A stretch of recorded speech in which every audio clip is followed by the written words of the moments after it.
In this video, we're going to be focusing on using the outline view.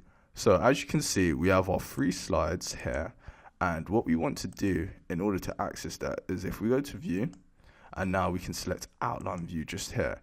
And as you can see, those 3 slides within our slide pane have now been structured differently. So as you can see, these icons just here represent each slide, and what we can do is we have several options available to us. So if we was to right click, for example, we can collapse and expand. So if we was to collapse this, for example, our bullet points are no longer showing. So if we right click that again, and if we select expand, as you can see, now we've got our bullet points showing again.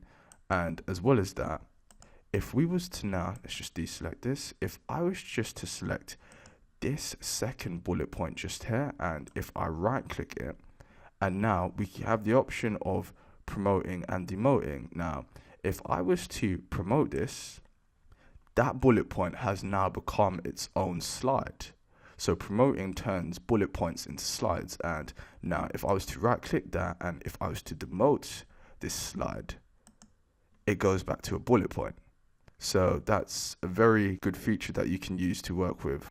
And we can also, if we was to right click as well, we can add and delete slides. And we can actually change to all of our slides as well. So if we just go over this square icon just here, and when you have the 4 arrows, if you click and drag until you see the gray horizontal line and you release, as you can see, you can change the order of slides as well.